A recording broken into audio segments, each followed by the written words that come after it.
కాంగ్రెస్ పార్టీకి గతమే కాదు భవిష్యత్తు కూడా ఉన్నది. భవిష్యత్తు దేశానికి సంబంధించిన భవిష్యత్తు.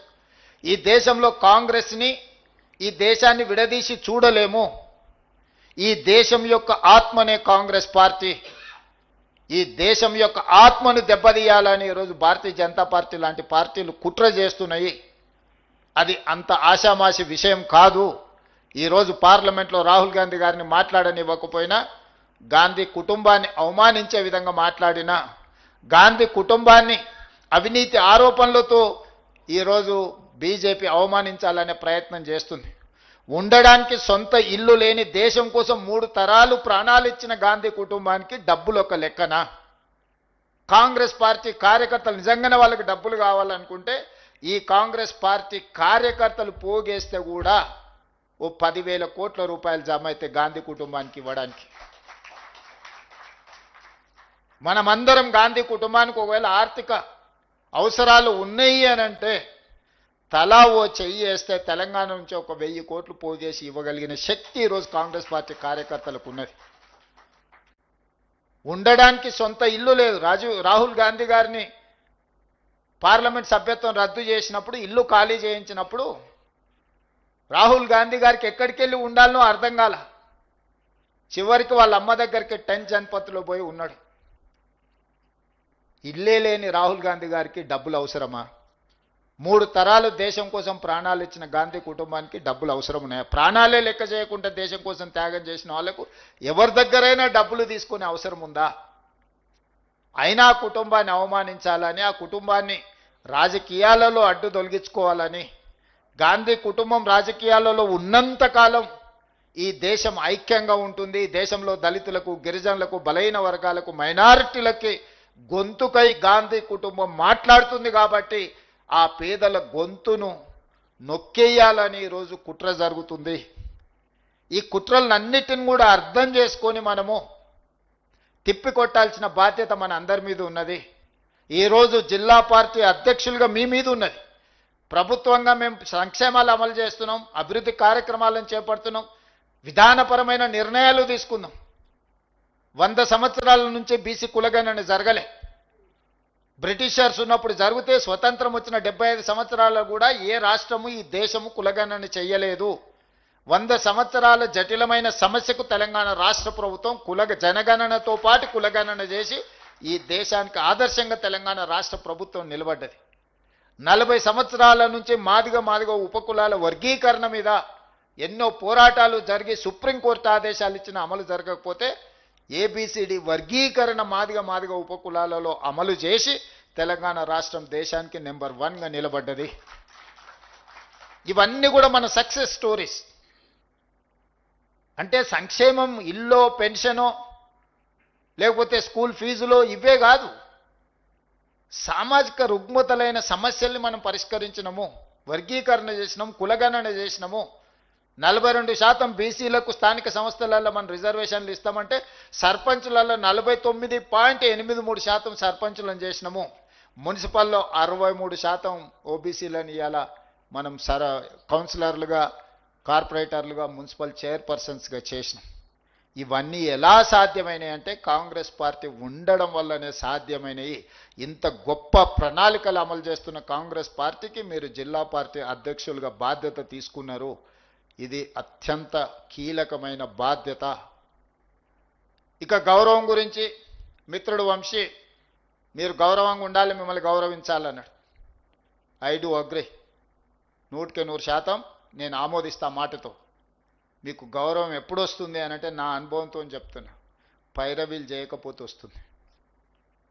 అంశాల పట్ల స్పష్టంగా మీరు మాట్లాడితే మీ గౌరవం మీకు నిలబడుతుంది. మీరు చిన్న పైరవీలు వెనకాల తిరిగినరు అనుకో, మీరు జిల్లా పార్టీ అధ్యక్షులుగా కాకుండా పైరవకారులుగా మీకు ఎప్పుడైతే ముద్ర పడుతుందో అప్పుడు మీరు అందరికీ చులుకాన లోకు అవుతారు. Obligations are obliged. ప్రజా సమస్యల్ని మీరు ఎమ్మెల్యేలకు కానీ, ఎంపీలకు కానీ, మంత్రులకు కానీ, ముఖ్యమంత్రి కూడా తీసుకొచ్చి చెప్పి పరిష్కరించవచ్చు. అవి ప్రజా సమస్యల పరిష్కారంగా ఉండాలి తప్ప పైరవీలుగా కనిపించకూడదు. మీరు పైరవీలకు ఎప్పుడైతే జిల్లా పార్టీ అధ్యక్షులు దూరంగా ఉంటారో గౌరవం అదే నడుచుకుంటూ వస్తుంది. మీకు గౌరవం ఎక్కడికి పోదు. గౌరవం ఆటోమేటిక్గా మీరు పైరవీలు మానేసి ప్రజా సమస్యల్ని ప్రస్తావించి ప్రజా సమస్యల్ని ప్రభుత్వం దృష్టికి తీసుకొచ్చి ఉన్నతాధికారుల దృష్టికి తీసుకొచ్చినప్పుడు ఆటోమేటిక్గా మీరు వస్తే ఎవరైనా మిమ్మల్ని గౌరవిస్తారు, మీకు మర్యాద ఇస్తారు, మీరు చెప్పింది చేస్తారు. ఎప్పుడైతే మీరు చిన్న చిన్న పైరవీల వెనకాల మీరు మొదలు పెట్టినరో ఏముందిలే నిలబడతాడు, ఏముందిలే ఆయన వస్తే రోజు ఎదురెగుతామా, ఇట్లాంటి చీత్కారాలు వస్తాయి. కాబట్టి ప్రజా సమస్యలను పరిష్కరించడం వేరు, సొంతంగా కొన్ని పైరవీలు చేయాలన్న ఆలోచన వేరు. ఈ రెండింటికున్న ఒక థిన్ లైన్ మీరు అర్థం చేసుకోవాలి. చేసుకుంటే ఆటోమేటిక్గా అప్పుడప్పుడు మన గ్రామాలలో కొంతమందిని చూడంగానే వాళ్ళతో మాట్లాడి ఫస్ట్ వాళ్ళతో మాట్లాడి పంపిస్తాం. ఏంటంటే వాళ్ళకున్న క్యారెక్టర్ని బట్టి మనం వాళ్ళు రెస్పెక్ట్ చేస్తాం, పొజిషన్ని బట్టి కాదు. మీరు కూడా జిల్లా పార్టీ ప్రెసిడెంట్లుగా మీ క్యారెక్టర్ని మీరు ప్రూవ్ చేసుకుంటే అది ఎవరైనా, ఈరోజు సచిన్ రావు గారు ఉన్నారు, ఆయనకేం హోదా లేదు, కానీ ఏ రాష్ట్ర ముఖ్యమంత్రి అయినా సచిన్ రావు వస్తే ఫస్ట్ సచిన్ రావు గారు మీరు రాండి, ఏం పని మీద వచ్చి ఏందని అడిగి మాట్లాడతారు. ఎందుకు? That is his character. He doesn't have any personal agenda. He don't ask any personal favor. He is not trying to get something from anyone who is having position or anything. Just he is serving. He is serving. That's all. If you people also you are going to serve for poor people or party, definitely you will get that respect. I'm assuring you. నేను 20 ఏళ్ళు 2006లో నేను మొట్టమొదటిసారి ZPTC అయినా, 2007లో MLC అయినా, 2009లో MLA అయినా, 14లో MLA అయినా. ప్రతి జూన్లో 2006 జూన్ నేను జడ్పీటీసీ, 2007 జూన్ నేను ఎమ్మెల్సీ, 2009 జూన్ నేను ఎమ్మెల్యే, 2014 జూన్ నేను రెండోసారి ఎమ్మెల్యే, 2019 జూన్ నేను ఎంపీ, 2021 జూన్లో నేను పీసీసీ ప్రెసిడెంట్ను, 2023 డిసెంబర్లో నేను ముఖ్యమంత్రిని. సరిగ్గా 16 సంవత్సరాలలో ఒక జిల్లా పరిషత్ మెంబర్ నుంచి ముఖ్యమంత్రి వరకు అవకాశం వచ్చింది. అది కాంగ్రెస్ పార్టీ ద్వారా. నేను ఎప్పుడైనా ప్రజా సమస్యల మీద అందరితో కొట్లాను. ఏ రోజు కూడా శ్రీధర్ బాబు గారు అప్పుడు ఇప్పుడు మంత్రే, వారిని అడుగుని, వారు నాకు మంచి మిత్రుడు. ఏ రోజన్నా చిన్న పని అయినా, రాజశేఖర రెడ్డి గారికి నేనంటే బాగా ఇష్టం, నేను కనిపిస్తే వాటి హీరో అని కొట్టి మాట్లాడటం నేను ఎమ్మెల్సీగా ఉన్నప్పుడు. ఏ రోజు కూడా వారితో నాకున్న ఇంటిమసీలా ఏ రోజు పర్సనల్ ఫేవర్ అడగలే. నా కౌన్సిల్ స్పీచెస్ తీసుకోండి, ఎందుకంటే వారు అప్పుడు నేను బడ్జెట్లో ఫస్ట్ బడ్జెట్ వారు రెండోసారి ప్రభుత్వం వచ్చినాక నేను మాట్లాడింది ఉంటుంది. యూట్యూబ్లో మీకు ఎక్కడన్నా ఉండొచ్చు, చూడండి. రాజశేఖర రెడ్డి గారు ముఖ్యమంత్రిగా లేచి ఎంత గౌరవంగా రిప్లై చేసిండ్రు.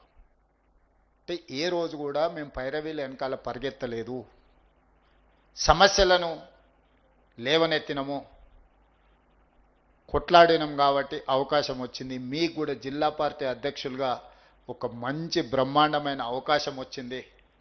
ఈరోజు ప్రభుత్వం ఉన్నది, పార్టీ ఉన్నది తెలంగాణలో బలంగా. ఆంధ్రప్రదేశ్ జిల్లా అధ్యక్షుల్ని, ఆ రాష్ట్ర పార్టీ అధ్యక్షురాలని స్ఫూర్తిగా తీసుకోండి. అక్కడ వాళ్ళు పడుతున్న కష్టాలకు ఇక్కడ మీకున్న కంఫర్ట్కు ఉన్న తేడాన్ని మీరు గమనించండి. అందుకే ఈరోజు పరిపాలన పరంగా 2 రాష్ట్రాలుగా విడిపోయిన మన ఆలోచనలు, పార్టీని 2 రాష్ట్రాలలో మనం అభివృద్ధి చేసుకోవాల్సిన అవసరం ఉన్నది.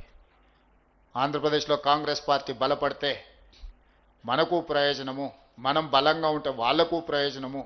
ఈ 2 రాష్ట్రాలు కలిసి ఎదగాలి, కలిసి అభివృద్ధి జరగాలి.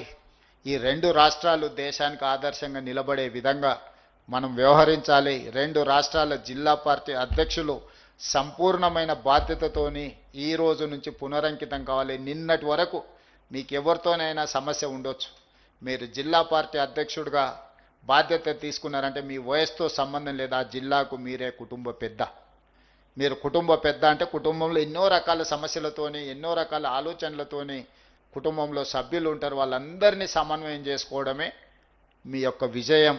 మీరందరూ ఖచ్చితంగా బాగా చేస్తారని, బాగా చెయ్యాలని, చేసే క్రమంలో మా అందరి సంపూర్ణమైన సహకారం ఉంటుందని మీ అందరికి కూడా తెలియజేస్తూ మరొకసారి మిమ్మల్ని అందరినీ మనస్ఫూర్తిగా అభినందిస్తున్నా. ఎన్నో మంది పోటీ పడ్డా మీరు అధ్యక్షులుగా అవకాశం వచ్చింది, దీన్ని సద్వినియోగం చేసుకొని ముందుకు వెళ్ళాలి. ఆదర్శంగా ఉండాలి అని తెలియజేస్తూ మీ అందరి దగ్గర సెలవు తీసుకుంటున్న ధన్యవాదాలు మిత్రులారా.